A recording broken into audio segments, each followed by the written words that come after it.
Cool. All right, fellow Canadian and open mind thinker Jeff Booth, how are you? Really good. Nice to be here, Darcy. Fantastic.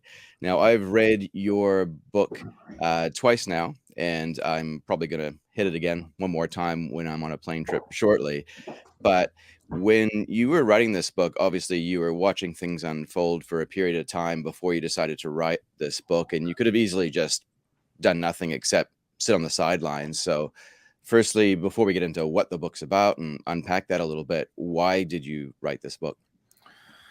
Probably two reasons. Primary reason was I had kids, and I worried about the world in which they would grow up in. Secondary reason, I was just getting frustrated with talking about the same thing over and over again, and and people missing what I was talking about. And I'm talking to policymakers. I kind of was on the inside of the tech revolution from Google, all of the big tech companies, and building my company at the time. So many friends within there that I thought were and policymakers on the other side of that equation that I thought were totally, completely missing what was actually happening. So partially frustration, and mostly I worried about the world in which my kids would grow up in. Yeah. Okay. And I know that you mentioned this in the book several times around mindset, that often people hear what they want to hear and it's filtered through their own experiences, and people don't often hear you for what you're really saying. And that's probably what you're alluding to there, right? Yeah, exactly. Okay. So what is this book about? And I'll just put it up on the screen here again so that people can see it. The Price of Tomorrow: Why Deflation is the Key to an Abundant Future. At a high level, what is this book about? It should be pretty simple to see, that we have technology moving exponentially that should be creating deflation. That when I say should be, I mean the natural market is deflationary, and it should be obvious that productivity gains should flow to society in the form of lower prices. And so, what entrepreneurs do is they find parts of a market that are inefficient, and they use technology or something to be able to make that more efficient and bring more value. What we do when they do that is use the thing they use because they've created, because it gives us more value. And that process over and over again, especially as it speeds up, should be bringing prices and us to be able to get more for less every single year, while prices decline and we work less to be able to get more. It's the process of a free market. In fact, that process that I'm talking about is the sum of human history that kind of we live on top of, and now it's moving exponentially.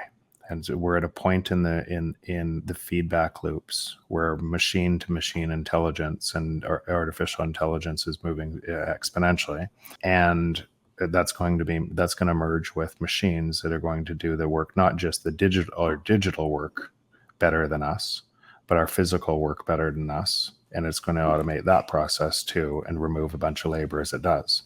Now, that labor being removed isn't necessarily a bad thing if prices fell, so that we could live our lives without having to have high cost jobs, having to make more money to be able to pay back, to have it need a job.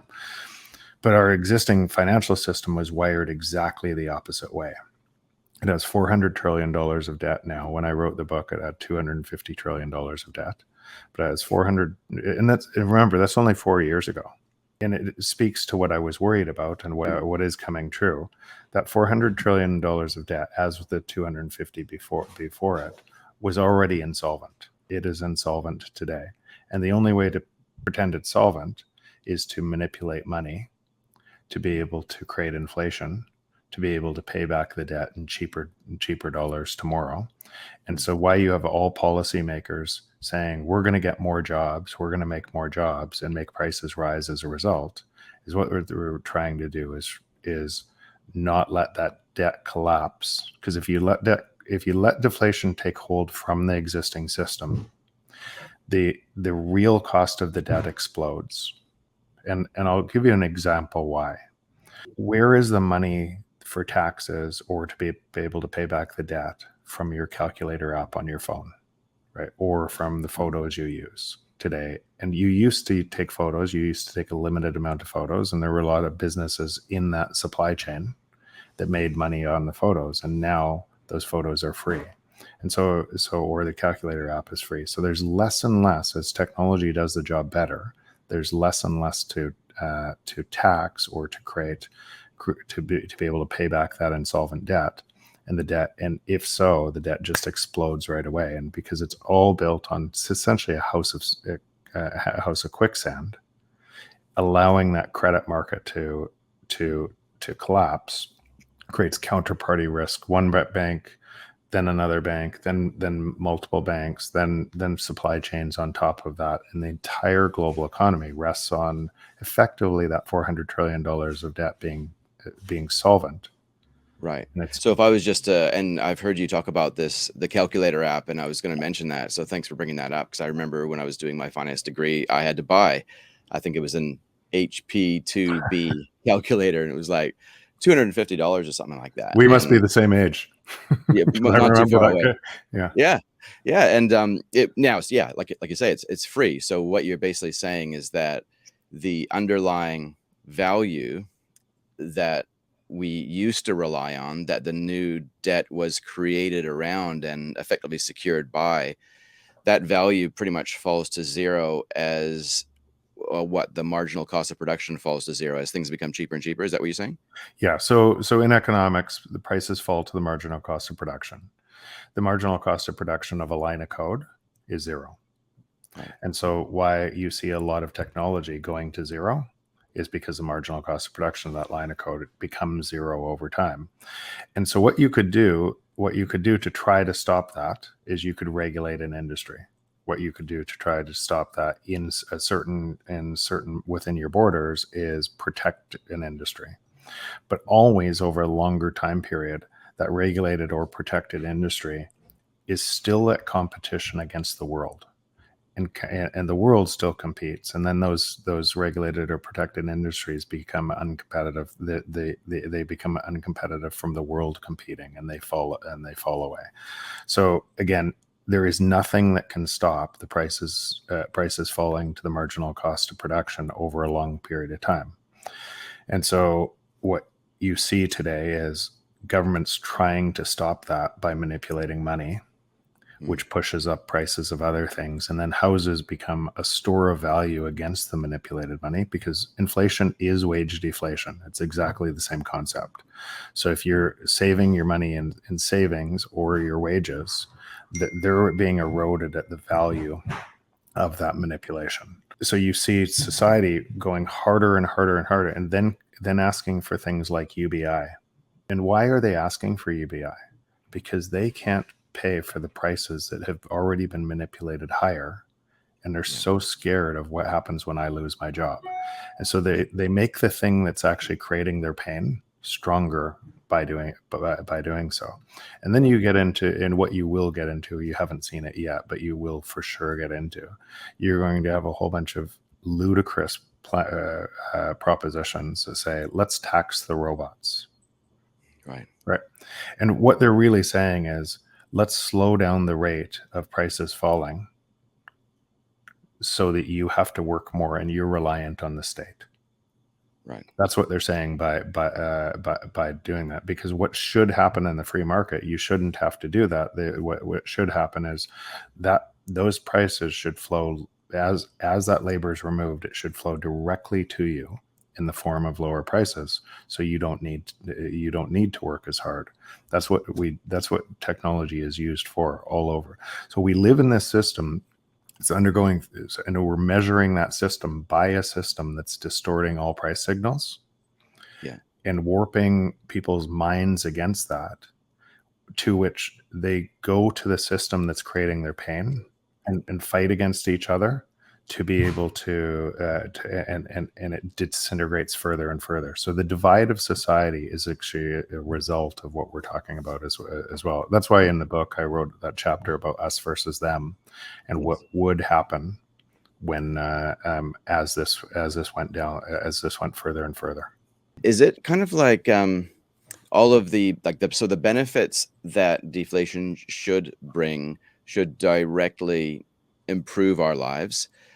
At the same time, though, the value of our money is constantly being eroded.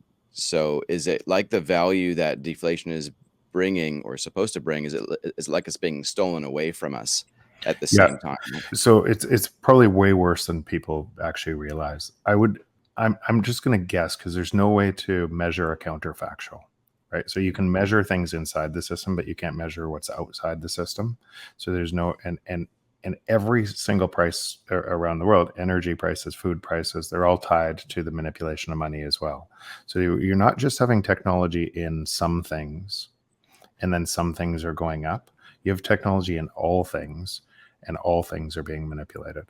And that's what and so if I was to estimate what the natural rate of deflation would be today, it would probably be 4 or 5% per year compounding.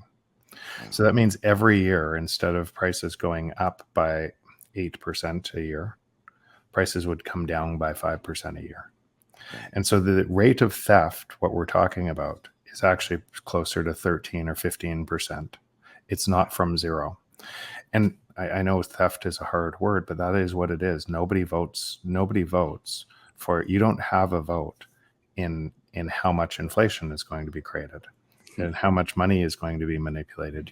You believe you have a free market vote that sits on top of that system, left or right, and both no matter which party they will do the exact same thing. They will just favor a different constituent when they do it. But it's a centralizing function. That centralizing function then requires to monitor and control you over time, because it's not based on the free market. And so government expands, and it expands to be able to, so if there's not enough jobs in the free market, the government has this, and they can print as much money as they want. They keep on expanding at your cost. And then people race in and support that. It's the same thing you see in all these failed states or dictator states that we don't believe could come to our markets. And they are coming to our markets. They're everywhere. They're already here. Yeah, I agree. And I guess, like, when I'm talking to people, I'm helping them to form strategies on how to build wealth. And often one of the easiest things to do is just buy assets. And it's really that simple, because you buy assets, you buy a property, you are riding that wave. And I guess this is exactly what governments are doing, right? You borrow, you're kind of like shorting the dollar, and the value of that dollar effectively goes down over time relative to your assets. Eventually you sell the assets, repay the debt, and that's just one of the things that we've been doing for ages. But I guess in this new world tomorrow, would I be correct in assuming that at some stage that ends, or it can be kicked further down the road here? So it can be kicked further down the road, because these are but you have to be really careful. The asset lives in the country that you're in. And whether it's a oil reserve asset, or if it's a house or an apartment building, it typically lives there. So if you're investing in that country and it lives there, and the country has created a whole bunch of populist movement because most people can't pay for something, and then the assets are in a certain country, then the rich get targeted by whatever government comes in, and they take back the assets and they reprice them or redistribute through taxes, and they tax those assets, and those assets can't be moved. So that's where you get in some countries, what you'd have is a nationalization of a sector, and all of the investors in that sector get wiped out. In housing, you could simply ask. Then this has precedent in history. This has precedent in, like, if you say the Weimar Republic, who was targeted? Who had the assets, and they were scapegoated to be able to create a populist movement against those people. And why did many of the people stay? Because all their assets were inside that country. And it's important to know, Darcy, too, that from where we are, there is no solve from the system. We can't fix the system from the system. So that's pretty much exactly what you're talking about here, right? Yeah. So there will be a whole bunch of belief that there's a new leader who can. Right. there will be a whole bunch of belief in this, but mathematically, that it just, if you just think $1 trillion of debt, if you paid it back at a dollar a second, it would take approximately 32,000 years to pay back. Yet there's $400 trillion of debt. So just it breaks your brain on how insolvent the debt is. $1 a second, 32,000 years. Wow. And that gets harder if you allow deflation to happen. But the world is moving faster. Technology is moving faster. We can see it all around us. So that system cannot be resolved from the system, no matter what anybody tells you, no matter what. There is no resolve from the system. And what that means is you can play. Why I've been eerily accurate in my predictions is because when you're making predictions based on a first principle that something has changed, and you know what has to come. Remember in the book I talked about if that exponential debt is rising. At the time I wrote my book, there was 185 trillion of debt within the preceding 20 years to produce $46 trillion of economic growth. So 4-to-1 debt for almost 4-to-1 debt for every dollar of growth. And I said, I wasn't as much worried about that. That's already behind us. I was worried about going forward at the exponential trend of what should be happening. That means the debt has to come exponentially, or the manipulation of money has to come exponentially to be able to counter that. And that's what I was worried about. And that's what we see as we look. And then if you carry that forward, then you worry about the exponential division of people and control to be able to pretend that solvent. So that's exactly what we see all over the world, and that's why Bitcoin, for me, became. And even in the book, I only wrote a paragraph on it, and I thought, okay, it's a plausible solution, but maybe there's other solutions. But as as I went deeper and deeper and deeper, I found it the only solution to be able to allow us to both transition. So it's a transition mechanism to this new world. And in fact, if you simplify everything and just say it's following that economic law that I told you about, prices falling to the marginal cost of production, what's happening is in Bitcoin terms, if you're measuring in Bitcoin, and I'll caveat this, as long as it stays decentralized and secure, which I'm pretty confident it will. And when I say pretty confident, I'm very, very confident it will. But as long as it stays decentralized and secure, then that means all prices forever will fall against Bitcoin. People only think it's going up because it's 21 million cap. People only think it's going up because the denominator changing in the existing paradigm that they're measuring it from. Again, what it shows you is a belief system, and they're measuring in US dollars, or they're measuring in Turkish lira, or they're measuring in Lebanese currency, instead of measuring from the system without manipulation. Right. And that's a really tough concept to get. Like, if you're going away overseas and you're bringing some of your money, quite often the first part of the trip is converting everything back to your local home currency. And it messes with your mind, and it ends up potentially ruining your holiday until you finally just let go and realize, right, everything is denominated in a different currency. So that's kind of, I guess you could push that out to describe what you're talking about here with Bitcoin, right? Like when you start to measure everything through Bitcoin, and you look at the value of your home, the value of goods and services, everything, then it's deflationary. Is that what you're saying? Yeah. 5 years ago, it would have cost me over 100 Bitcoin to buy a house. Today, it costs me 10. Right. In a couple of years, it'll cost me 5 or 1. And that'll keep happening because most of the housing value, when people think about a house, it has changed from being a utility to being a store of value. So it's trying to store the wealth because paper money or digital money isn't storing that wealth very well. So people are putting it somewhere else that they think it'll store it better. But that store of value that they're choosing, because there wasn't Bitcoin before, is inferior to Bitcoin because it relies on as you continue to do this, as governments manipulate money, that housing will be taken back from you through taxes or through force, and so depending which country you're in, and it's left stuck to the jurisdiction. You can't move it. Whereas Bitcoin, you can move anywhere. And so what that'll do is over time, prices will fall to the marginal cost of production. P.S. There's also been technology in housing and all the products that are in housing, in labor and machines that build housing. So you ask yourself, why is housing up so much? And again, you come back to the same thing. It's only up so much because the dollars are down so much. That's why. And then so if you're a renter in that house, and why I say inflation is wage deflation, then their wages are going down in real time to be able to pay for somebody else's rent seeking on that.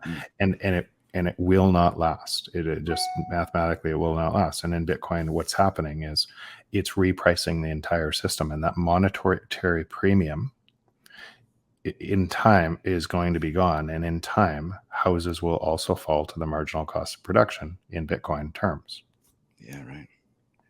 It's such a mental leap to get there. You're already there, but I think for potentially a lot of people watching or listening, it might be hard because they're still looking at, say, Bitcoin as something that is denominated in US dollars, and they're looking at Bitcoin as a very volatile and therefore untrustworthy asset. Whereas what you're saying is it's actually inverted. It's the safest asset on the planet today. Yeah. And I've done a lot of work on this, and I understand people's reservation if they're coming at it through the mainstream narrative, and they haven't done the work to understand what that looks like. And I completely understand, because I was once there too, and there's a lot of times people kind of find what I'm talking about or find what other people understand in Bitcoin, and they've moved over, and it looks like a cult. It looks like, but what I would say is most of those people that have done this have spent thousands of hours essentially trying to disprove a hypothesis. From my book, and from the things I've said, if you go back to all of the podcasts that I've done before, they keep on predicting, the predictions are right. Over and over and over, the predictions are right. In other words, my measurement is right of the greater economy. My measurement is being validated. If your predictions are wrong over and over, and things are surprising you, and oh my God, this happened. Oh my God, this happened. If it feels like that, you're probably measuring from the wrong system. Sure. You're probably reinforcing the system that is being manipulated. If it feels like you're surprised at events that are unfolding around the world today, then you're probably in the wrong system. Wow. Slightly controversial war. When you think about just how currency needs to be created potentially at an exponential rate just to keep this whole thing going, am I correct in assuming that war could play an integral role in justifying the creation of new currency units like this? Absolutely. But if you just think about so the world needs a neutral reserve currency, or not a neutral currency that can't be manipulated by one country. And there's kind of pros and cons if you have the world reserve currency that is under manipulation. The pro is everybody has to deal in your currency, the US dollar. And so what that means is if Russia wants to sell their oil, and you change your currency units by 8.5% per year, which is the average over the last 100 years by the US, the average over the last 100 years, 8.5% per year. That means that Russia is selling their oil, their hard assets, in something that's being devalued 8.5% per year. And then if you're using that value to create a military industrial complex to police the world, then that's not really a free market. Two things could be true at the same time. Putin could be a terrible dictator, and wouldn't want that to evolve around the world, and he could be right on this. It's just the way that the world works today. And what that means is there's a whole bunch of dystopia. There's a whole bunch of countries that are living under dictatorships that the currency that New Zealand, Canada, US, our benefit is from stealing their labor. That has to cobalt wouldn't work unless we paid people in Africa $2 a day to mine it. Our and so if we had to pay the actual price of a neutral reserve currency where they could get rich as well, our economies might not look like they do. So again, that whole system is based on theft. Some people win and some people lose based on somebody gets to control the monetary system. And Bitcoin changes that paradigm completely by making everyone equal in it. It's just if you ask this, maybe for people that don't know Bitcoin as well, is why in the world would there be so much consternation about an honest open ledger? Because that's all it is. It's just an honest ledger. It's something where nobody controls it. Everyone benefits from it, and you can't change the ledger. It's just an honest ledger. Whereas we live in something that has theft in the ledger. Yeah. So if you lived in something that has a dishonest ledger or theft, and where some people can control it to the exclusion of some people, who would win? Who would lose? What would the world look like? And then what would they have you believe to keep control of the dishonest ledger? So when you see kind of the exploits and the chaos happening in the world, it's really clear why. It would just be a mere reflection of that dishonest ledger having to expand at a ever increasing rate to stop the technology abundance from flowing to us. Yes. And so Bitcoin changes that, and it changes it over time. And in every single person view in the world, because it's open, has a choice. Every day they could either learn what I'm saying, and the minute they start pricing Bitcoin or start saving in Bitcoin, effectively what they're saying is, I'm not going to pay for $400 trillion of insolvent debt anymore. I'm not going to play the game that's creating the chaos anymore. I'm going to put my savings into something that feeds productivity and honest ledger and all of the benefits to humanity, something that brings truth, hope, and abundance to humanity. Yeah.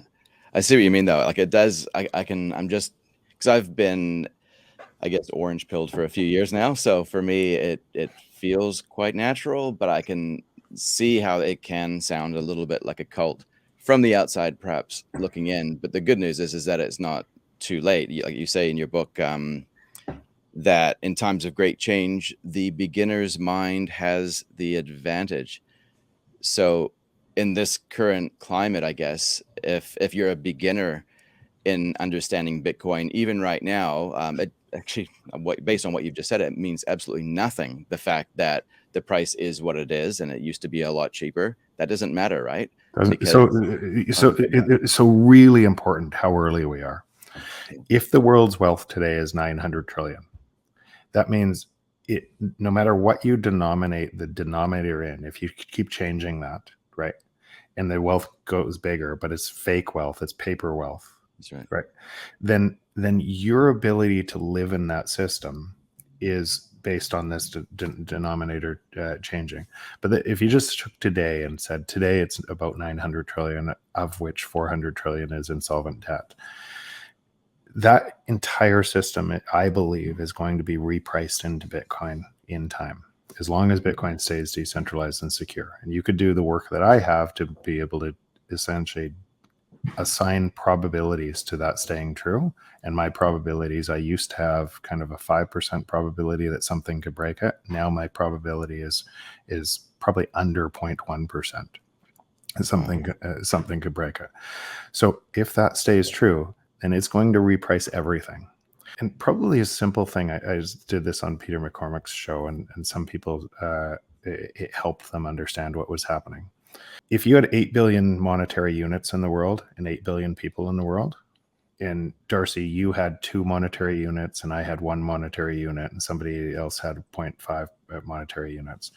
If all of a sudden there was this magic person who could, now there's 16 billion monetary units. And if you didn't have 4 and I didn't have 2, our pockets were picked, but you could have 3 and you would think you were doing well. I see. Right. And because you can't measure how fast the monetary units are expanding, and it's in the trillions, and our brains just break. Actually, I'd have people after this podcast just go and look on Google and say a visual representation of a million versus a billion versus a trillion.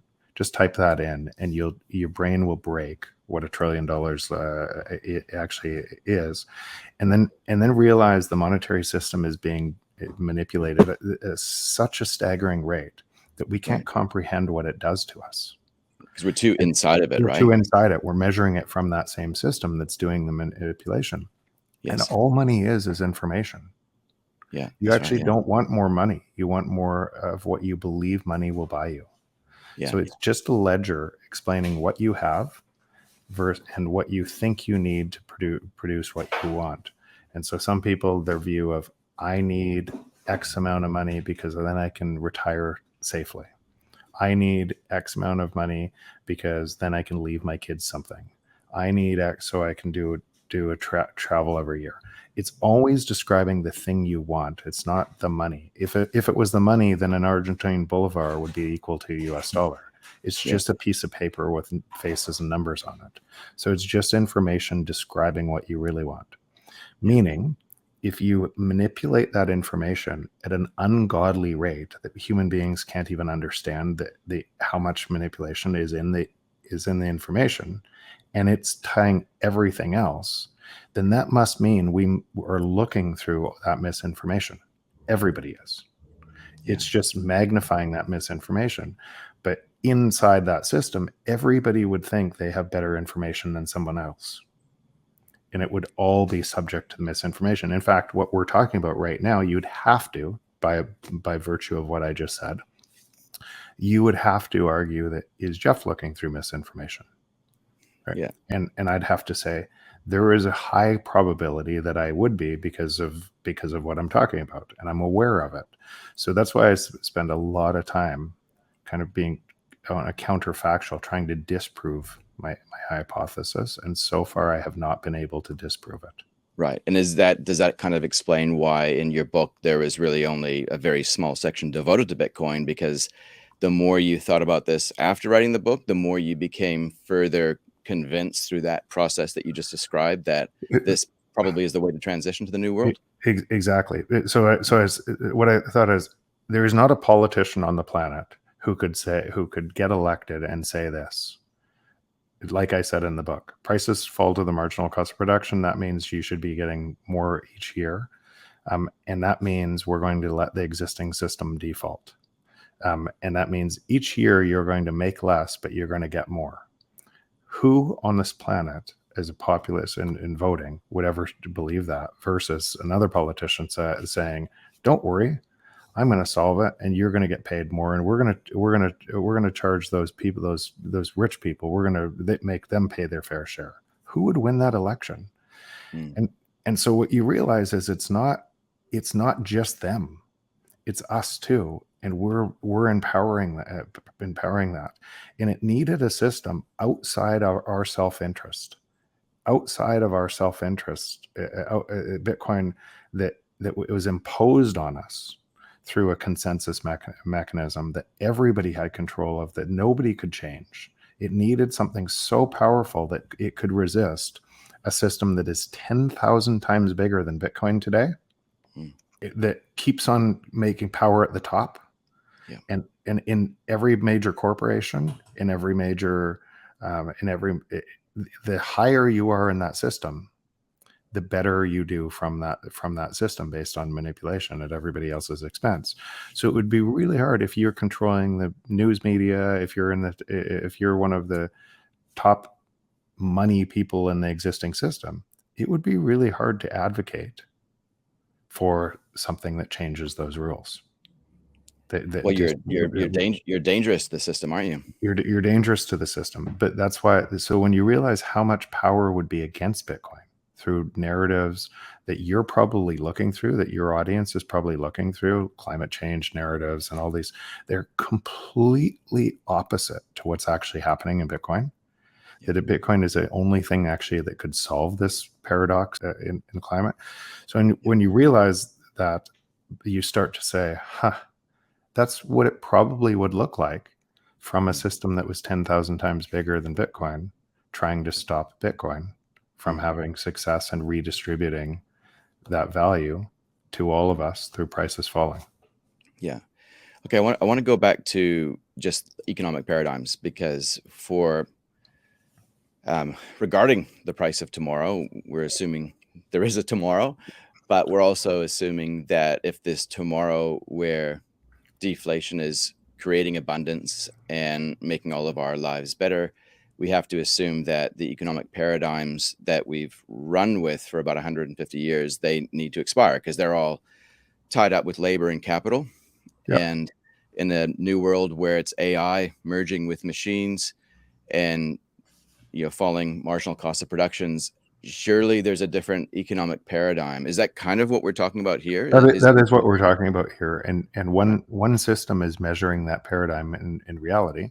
In fact, that system that I'm living in, right, or mostly in, I've just transferred my brain to it, and I measure in Bitcoin rather than than fiat. right, okay, It's just showing me economic truth. right, It's showing me this happening. It's going to be clunky on the way through. But that volatility is going to. But if you kind of measure over a longer time horizon, that's what it's showing you, and prices will continue to fall forever. right, That means that certain people, and again, when you say cult, or when people talk about Bitcoin in this, that my simple answer is this: if my cult is just based on honesty and first principles and integrity, I'm happy to be in that cult. If somebody wants to call me in a cult, yeah, say I'm in that cult. So that's my ad hoc answer to that. But what you see in this ecosystem is you see a whole bunch of people that understand what I'm talking about, that are literally living in kind of truth, hope, and abundance, and that's yeah, expanding. And when you meet people that really understand this, and I'm not saying that because all people eventually will, but when you meet people that really understand this, you start with a level of trust at a that's right, way deeper level, because those people have already done the work and they understand what this means in the existing system, which is based on theft and mistrust and everything else. yeah, There's a tax on our time, because you can't trust people, because the underlying ledger is bad. And in this system, that people have actually done the work on this in a way higher probability. They eat like you. For me, I just meet people in this that have already done this work, and they're kind of right here, right? yeah, yeah. You can start talking about the real things that matter rather than the nonsense. I hear you. Yeah, and it's you're you're in Canada, Yep. French, English. I don't know how good your French is, but after a while, I suppose if you were learning French, you would learn to dream in French, and everything you think is in French, and so you're actually fully in. Yeah, you're pricing everything in Bitcoin. You've fully immersed yourself into this world, and in that world, because effectively your wealth is appreciating in this world because deflation does that. You don't feel when you meet another person, you wouldn't feel envious. You wouldn't have your own ambition trying to come up and get the better of you all the time because there's no insecurity there, right? Because your wealth is already it's already Yeah. there I and it's never already did, and I never did, and maybe that made me a little bit different in that I never looked up to money. I never looked down right, to money. I never looked to. I truly always thought that I can learn something from anybody, up, right. down, below, but I do understand when you say kind of there's expert bias, or there's when somebody is wealthy, people think they're smarter, or Yeah, when there's and so I know the biases that kind of program in humans, and I know they must exist in me too, and I've always tried to make those biases less important in my life. I would say that would I always saw all people as equal. so going back to the price of tomorrow, what does that mean? So the price of tomorrow, are you referring to just in that title, are you referring to the transition to this new place? I'm talking about everything. Like this rabbit hole is so deep because when first people will start investigating Bitcoin, most people go in, oh, I'm going to make a bunch of money on it. That's right. And then sometimes it's volatile, it goes down, they sell it, or then they'll go in from there and they'll go, oh, a whole bunch of altcoins are blocked, and a whole bunch of nonsense, a whole bunch of fraud that's in kind of this overall ecosystem that's not Bitcoin. Yeah. That they fall into because they're trying to make more money. Yeah. For the ones that keep going and understand Bitcoin, they realize that if you had an honest ledger in the world and prices continue to fall forever, and the output of that economic activity, where a productive member of society creates something of more value that you use, and then other people see that and they say, and they attack that margin and they make it cheaper and cheaper until it goes to free. Yeah. Then the output of this world on our time, it expands our time in such a way that we don't actually have a word for what this looks like. We don't have so when people talk about democracy or capitalism or free market or libertarianism, Marxism, or all of these structures, they're talking about structures to try to gain control of a population to make it run. Right? That's actually what they're trying in better ways. If you even if you looked at, say what we used to, what still most people believe, we need an institution to protect us. And that institution, so let's say the Magna Carta or the Constitution, the U.S. Constitution, effectively what those were enshrining laws or individual rights in people. And what that showed is when you did that, the free market was way better at creating value than a centralized market. Right. And those areas that actually allowed human freedoms and individual rights and freedoms, it wasn't every idea was good. It was just the cumulative, all ideas were better than one idea. And the free market exposed those ideas, and they gave us the ability to see more and get more. And as a result of essentially enshrining rights in populations against a centralized control structure. Now, but what ends up happening under manipulated money is the institution itself becomes corrupt. And the institution, it's because laws are subservient to money. And because as people control so much money, what they do is they either put in their elected board or their lawmakers or their or able to lobby against all of the people with no money, so no rights. Yeah. And laws change over time. It's why money is superordinate to laws.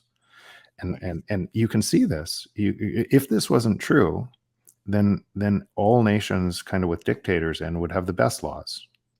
Yeah. Right. And it looks exactly the opposite around the world. So if that's true, and you can see it, if you zoom out and you can see this everywhere, then it should be obvious that the institution and the Constitution would be a good example of this. Something enshrining this worked extraordinarily well, but we never had something that could be decentralized and secure at the same time. So we had to have an institution, which was then eventually corrupted from money, always. And now Bitcoin being decentralized and secure, you have this, all of us, and the security that no one person or no small group of people can control it. And that rewrites the paradigm of all rules going forward. Because the humans have never seen something that could be decentralized and secure together. So we had to put the institutions with checks and balances to protect us. But those checks and balances over time, because money was always outside of that, would always get eroded over time and corrupt the institutions. And that's where we find ourselves right now. So we have regulation to protect us from losing our money from a system designed to steal our money. Yeah. It's kind of an oxymoron. And when we want help, we go to that same institution to say, hey, we need more help, right? Yeah, we need more help. Yeah, because you're doing such a good job of it already. So creative destruction, Joseph Schumpeter Yeah, you mentioned you spent a bit of time talking about the process of that, and I'm intrigued by what a new world looks like where you have, I don't know, maybe a new form of entrepreneurial agent, maybe it's AI, that is creating this creative destruction process and making our lives better. Um, is that kind of like a picture of how new innovation can start to happen? Is that we become the beneficiaries of new technological advances, but the development starts to become autonomous?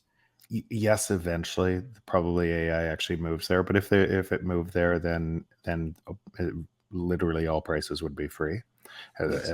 kind of at that point. But over time, that's exactly what happens. The output of this work Yeah. makes, even if you hated Bitcoin, even if you weren't, output of this work allows prices to fall for you. Yeah. Yeah. And so you're going to use it anyways. It's just Bitcoin is that system that is actually measuring that. And you could today, people could essentially own a piece of that system. Yeah. And so all of economic value on top of that's ever created on top of this new emerging peer-to-peer internet tied to energy Yeah. it accrues to you over that time. And I would say if that what I just said, if people don't kind of if they're too far away and they don't, if what I said is true, or even even a remote chance of being true, you probably owe it to yourself to look with an open and curious mind to see it, because it'll literally change your life, and it'll change the life of everyone around you Yeah. that you help out to understand that too. Yeah. That's so good. And that's probably a really good place to leave it. And because yeah, that's where new wealth is going to come from, probably, is an open mind. And it starts whenever you want it to start, right? So really appreciate your time, Jeff. If people want to follow some of your work, where's the best place that you can direct them to? Probably my website, jeffbooth.ca, and make sure it's the .ca version. And if you're going to follow me on social media, make sure that the social media that you're following on is listed there. I'm Yeah. spending more time on Noster today and everything else. There's just so many scam accounts out there, Oh, yeah. and so I update everything to that website. Excellent. Yeah, it happened to me when I was following you on Twitter. I was immediately messaged by somebody who was definitely not you based on what they were saying. So yeah, it's really important. So jeffbooth.ca. Okay, awesome. And yeah, again, if anybody wants to check out this book, very much recommend it. I'll be hitting that for the third time shortly. The Price of Tomorrow: Why Deflation is the Key to an Abundant Future. Thank you very much. Very generous with your time, Jeff. Really appreciate it. Thanks a lot. Awesome. Take care. See ya.